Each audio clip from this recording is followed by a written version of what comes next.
Socks. कहते हैं ना, बगल में चोरा गांव में डिंडोरा। मेरी स्थिति भी ऐसी ही थी। मैं 16 साल की उम्र में गांव छोड़कर मुंबई आ गया। बहुत कुछ ट्राई किया, लेकिन असली खजाना तो मेरे गांव के जंगलों में था। वो था हमारा प्यारा जामुन, जिसको फ्रूट ऑफ द गॉड बोलते हैं, जिसका वर्णन वेदों में है। जम्बू द्वीपे भरतखंडे। हमारा उपमहाद्वीप को जामुन के नाम पे बुलाया जाता है और जामुन भारतीय उपमहाद्वीप में ही पाया जाता है। आयुर्वेदा और मॉडर्न साइंस दोनों ने इसके गुणों को पहचाना है। इसके अंदर डाइटरी फाइबर, कैल्शियम, मैग्नीशियम और मिनरल भरपूर मात्रा में पाए जाते हैं और लो ग्लाइसेमिक फूड होने के कारण डायबिटीज के लोग भी इसको खाना पसंद करते हैं। लेकिन मजबूरी ये है कि साल के 1 महीने ही आता है और सब लोगों तक नहीं पहुंच पाता, क्योंकि इस फ्रूट की शेल्फ लाइफ 1 ही दिन की होती है और हमारी वनवासी बहनों को टोकरों में भरकर रोड किनारे पौने पौने भावों में मजबूरीवश बेचना पड़ता है या फिर शाम को फेंक कर जाना पड़ता है और लगभग 30% से ज़्यादा फल पेड़ों पर ही खत्म हो जाते हैं। यही सोच के हमने स्टार्ट किया है ट्राइबल वेदा, जो जामुन के प्रोडक्ट घर घर तक पहुंचाना चाहता है। नमस्कार सर, मेरा नाम है राजेश ओझा और मेरा नाम है पूजा ओझा। हम दोनों पति पत्नी उदयपुर डिस्ट्रिक्ट के जंगलों के बीच में एक छोटे से गांव जसवंतगढ़ से आए हैं। क्या बात है। ट्राइबल वेदा में सिर्फ जामुन ही नहीं, सीताफल जैसे सीजनल फ्रूट का भी प्रोसेसिंग करते हैं और उनके प्रोडक्ट बनाते हैं, जिससे उनकी सेल्फ लाइफ 1 दिन से 12 महीनों तक बढ़ जाती है।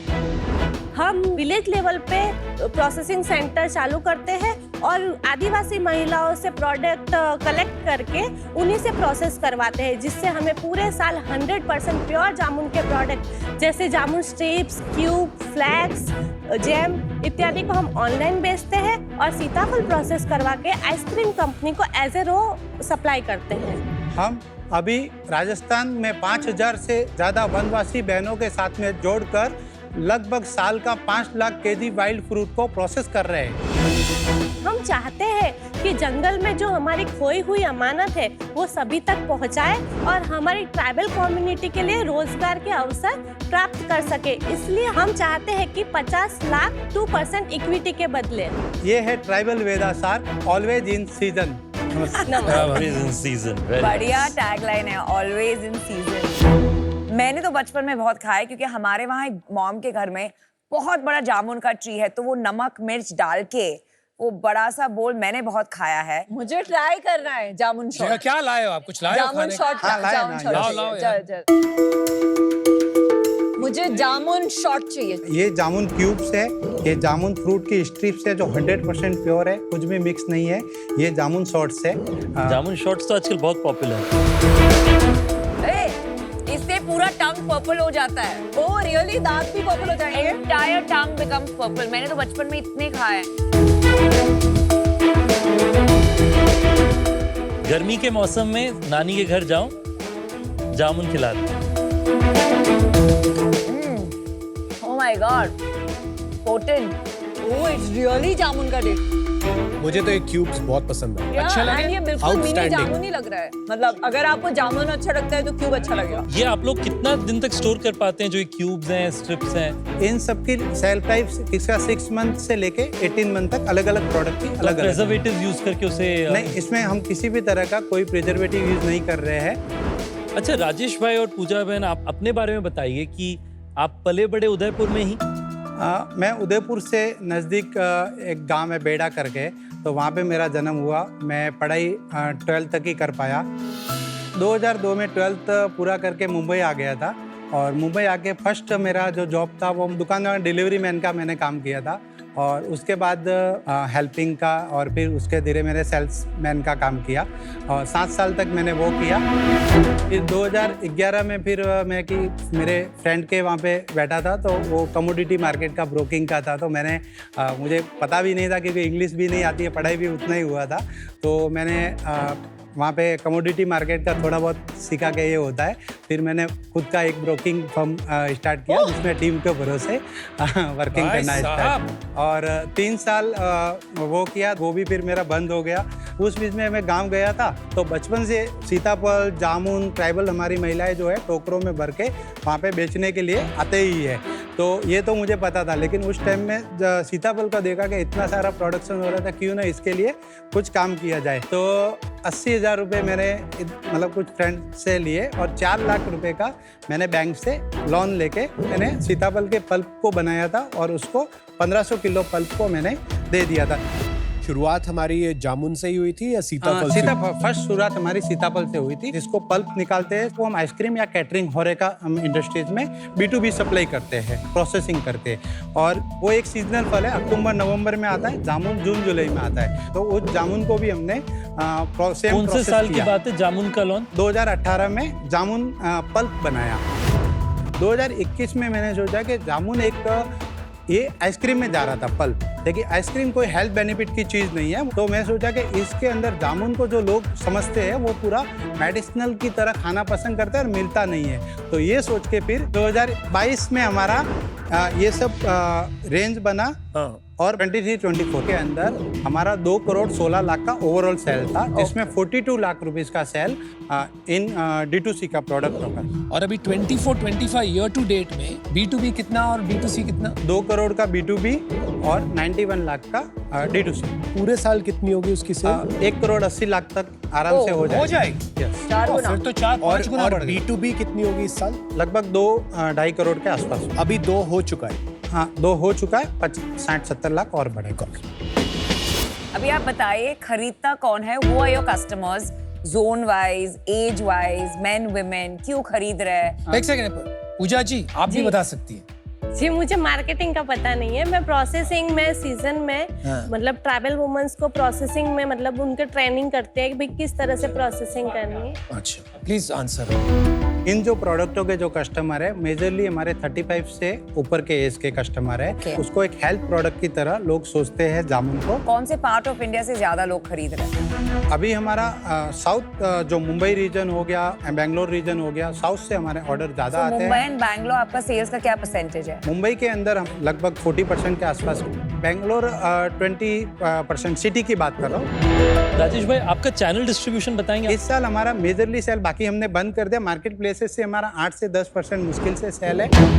और जैसे 91 लाख रुपीस में 20 लाख रुपीस का हमारा जो रिटेल का है, कुछ फार्मर मार्केट है, इवेंट है, इस तरह की एक्टिविटी से है। और बाकी का हमारा वेबसाइट से जिसमें हम परफॉर्मेंस मार्केटिंग चला रहे हैं। हमारे पास खुद की टीम नहीं है, अब एजेंसी के थ्रू पूरा वर्किंग आप कर रहे हैं। अपना B2B बिजनेस का बताएंगे कि 2 करोड़ जो आप बेचते हैं उसमें लगभग कितना मुनाफा हो जाता है? 45 to 47% का ग्रॉस मार्जिन उसमें होता है। Very good. एंड B2C में? D2C में हमारा 70% से लेके 500 तक प्रॉफिट जाता है। तो ग्रोस मार्जिन कैसे कैलकुलेट होता है आपका? पूरे फॉरेस्ट के अंदर एक पूरा जो एरिया 100 किलोमीटर का, उधर नेचुरल ग्रोइंग जामुन ऑलरेडी हो रहे हैं। अच्छा। हम वहाँ पे ट्राइबल वुमेन के अलग अलग जो फॉरेस्ट के अंदर है ग्रुप बनाए हुए हैं, सेल्फ हेल्प ग्रुप जिसको बोलते हैं। उन वुमेन ग्रुप से हम लोग उनको कलेक्शन करते हैं। जामुन की जो कॉस्ट है वो हम 40 रुपीज़ के आसपास के कॉस्ट में उनसे खरीदते हैं। और वहाँ से हमारी वैन जाती है, वहाँ से कलेक्ट करते हैं। और हमारे नज़दीकी गांव में 10 कलेक्शन सेंटर है, तो वहाँ से एक गांव में हमारा छोटा प्रोसेसिंग सेंटर है, जहाँ पे 2 टन प्रोसेस करने की हमारी क्षमता है। जामुन 1 किलो से उसका सीड जब रिमूव होता है तो 2 किलो में 1 किलो पल्प तैयार होता है। तो 80 रुपीज़ उसकी कॉस्ट हो गई फ्रूट की। उसके बाद उसमें वेजेस लग गया, फ्रीजिंग कॉस्ट लग गई, तो 100 रुपीज़ के 20 रुपीज़ उसका वो बढ़ गया। 10 रुपये ट्रांसपोर्टेशन वगैरह लग गए, तो 110 रुपये के अंदर वो प्रोडक्ट 1 kg फ्रूट पल्प तैयार हो गया। और हम जो सेल करते हैं B2B में, वो 160 रुपीज़ के आसपास B2B में सेल करते हैं। लेकिन अब जब इनके प्रोडक्ट बना रहे, तो वो जो 160 रुपीज़ का पल्प बना है, उससे हम जब ड्राइंग करते हैं, आपको तो 110 का पड़ा ना? हाँ, 110 का जो पल्प है उसको हम जब ड्राइंग प्रोसेस में लेते हैं, तो उसमें ड्राई करने का प्रोसेस होगा, पैकेजिंग कॉस्ट होगा जो 20 रुपीज़ के आसपास है, वो और ऐड होगा। लेकिन हम किलो वाइज भी इनकी बात करें तो लगभग जामुन स्टिक हमारा लगभग 3500 रुपये केजी के हिसाब से वो सेल होता है। जो 110 रुपए का पल्प था उसको आप प्रोसेसिंग करके वैल्यू ऐड करके 3500 रुपए किलो। डायरेक्ट नहीं होता है क्योंकि ड्राइंग करने में थोड़ा ड्राई भी होता है, तो उसमें लगे 10 किलो के पल्प में 1 किलो बना, तो लगभग 1500 रुपये 1600 रुपये के आसपास की कॉस्ट आई। लेकिन वो जो सेल होगा वो 3500 रुपये होगा। इसी तरह जामुन फ्रोजन की बोतल की बात करूं तो 110 रुपये पल्प का हुआ। हम खाली उसमें मिक्सर किया, मिक्सर करने का जो भी लाइट का और 5-10 रुपये जो खर्चा आया, बोतल डाला हमने 10-12-13 रुपये के स्टिकर लगाया, तो 140 रुपये में हमारी ये फ्रोजन बोतल तैयार होगी और इसको हम D2C में 650 रुपीज़ में सेल कर रहे हैं। बेसिकली 70% ग्रॉस मार्जिन, नॉट वही बात नहीं समझ में आ रही। 70% ग्रॉस मार्जिन का आपका बिजनेस, 1500 का बना रहे हैं, 3500 का बेच रहे हैं। राजेश भाई, मैं आपसे समझना चाहता हूँ कि अगर एक दो प्रॉब्लम्स आप खुद बताना चाहें आपके बिजनेस के, वो क्या होंगे? अभी हमारा फिलहाल मार्केटिंग प्रॉब्लम एक बहुत बड़ा चैलेंज हो रहा है, क्योंकि उसमें मुझे पूरा पता नहीं है। ओके, एंड मार्केटिंग में अभी कितना डाल रहे हैं? इस साल 18 लाख रुपए 18 लाख। और एक्सपोर्ट की तरफ ये सब चीज़ें जो है तब आपने भी किया हमने export अभी तक नहीं कुछ? किया है। हम जिसको किसी को B2B भी दे रहे हैं तो वो खुद एक्सपोर्ट कर रहे हैं। राजेश जी, पूजा जी, आई थिंक अभी जो ये मार्केट है इसका इतना सब स्केल है कि फिगर आउट करना कि यहाँ पे हमारा प्रोडक्ट मार्केट फिट होगा कि नहीं, 35 से ज्यादा उम्र वाले लोग लेंगे एट स्केल और नॉट, फिगर आउट करना मुश्किल है। मेरा एक सजेशन है आपको, ट्राइबल विमेन की कहानी लिखिए। आपके पैक्स पे आपने कहीं मेंशन नहीं किया है, आप उनको एम्प्लॉयमेंट प्रोवाइड कर रहे हैं, आप जो मार्केटिंग कर रहे हैं आपकी पर्पस ड्रिवन होनी चाहिए, क्योंकि आपका पर्पस बहुत स्ट्रांग है। तो मैं आपको बेस्ट ऑफ लक बोलती हूँ कि आपकी मेहनत का आपको फल मिले और वो जामुन से भी मीठा हो। आई एम आउट, बट बेस्ट। इसमें 2 इश्यूज है मेरे। नंबर 1 इशू ये है कि ये जामुन जो है एक अक्वायर्ड टेस्ट है, मतलब बहुत लोगों को इसका टेस्ट शायद पसंद भी ना आए। आम का मैंने ये स्ट्रिप्स खाए हैं, लेकिन ये थोड़ा सा मुझे खाने में मुश्किल लगा एंड टेस्ट भी मुझे इतना पसंद नहीं आया। सेकेंडली टैम भी छोटा है, for that reason I am out. But thank you, आपने बचपन की यादें ताज़ा कर दी। मुझे ऐसा लगता है कि अभी के लिए शायद सिर्फ अगर अपना B2B बिजनेस आप बड़ा करें, आप साइज ही देख लीजिए ना अपना B2B और B2C बिजनेस में कितना अंतर है। मुझे लगता है आप 100 करोड़ का बिजनेस केवल ये B2B सप्लाई करके बना सकते हैं। उसके लिए आपको पैसों की भी नहीं जरूरत है, इक्विटी कैपिटल की जरूरत नहीं है, आपको वर्किंग कैपिटल की जरूरत होगी, जो बैंक भी देंगे, NBFC भी देंगे और बहुत सारे आजकल मार्केट में प्लेयर हैं जो देने को तैयार हो जाएंगे। आज मैं इससे बाहर हूँ, पर आपकी कहानी मुझे बहुत अच्छी लगी, बहुत इंस्पायरिंग लगी। मुझे लगता है बहुत लोग आपको देख के बोलेंगे हम भी कर सकते हैं। Wish you all the best. आप लोग का ओनरशिप कैसे डिवाइडेड है? मेरा 42% है और इनका 19% है और 10% ईसॉप पूल में है। Very good. और एक इन्वेस्टर ऑलरेडी हमारे है बेंजई 10 करके, और IIM कलकत्ता ने भी हमें इंक्यूबेशन का 7% उनका है और 15% एक और डायरेक्टर है अभी, जो ऑलरेडी उस टाइम में मैंने 2018 में बिल्कुल भी मेरे पास फंड नहीं था तो मैंने उनको लिया था। कितना पैसा लिया था? उनसे ओनली 20 लाख रुपीज़, मतलब थोड़ा थोड़ा करके लिया। और अभी हमारे साथ में जीरोदा नया इन्वेस्टमेंट कर रहे हैं 2.5 करोड़ का, और उनका पोस्ट मनी 17.5 करोड़ की वैल्यूशन है। Congratulations. और ये टर्म शीट आ गई है आपके पास? उनका ड्यू डिलिजेंस प्रोसेस हो गया है, तो टर्म शीट अभी ये मतलब कुछ पॉइंट्स है उनके, उसके तो बाद आएगा। उनके बाद आएगा। अच्छा यार सुनिए, अच्छा लगा आपसे मिलकर, लेकिन मुझे लग रहा है कि यार ये थोड़ा सा महीन काम है राइट नाउ, आगे जाके शायद बढ़ेगा, बट मुझे समझ में नहीं आ रहा मैं क्या वैल्यू इसमें ऐड करूँगा एट दिस स्टेज, राइट? तो I think I will be out for that reason. Rajesh ji, Pooja ji, I am very sorry. आपकी बिजनेस में मुझे कुछ चैलेंजेस नजर आते हैं। मुझे लगता है कि आपका टाइम छोटा है,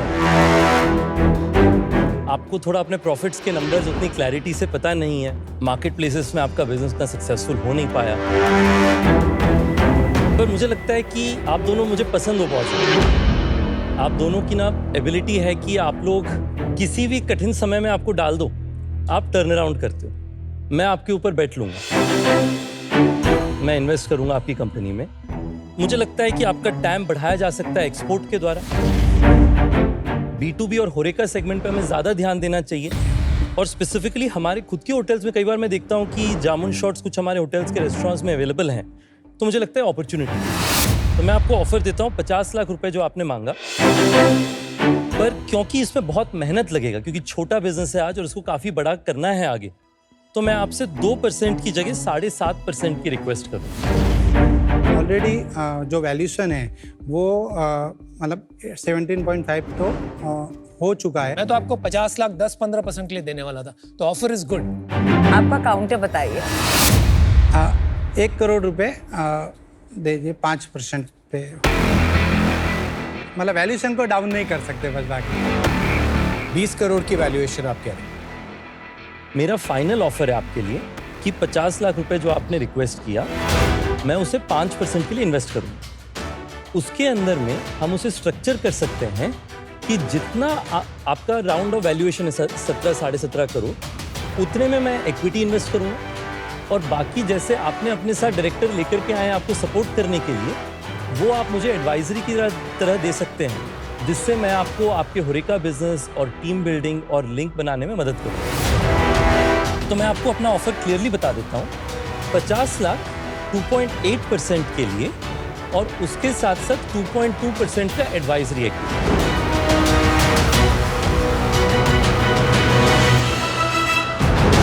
डील पक्की था। यार आप बहुत ही स्वीट हो यार।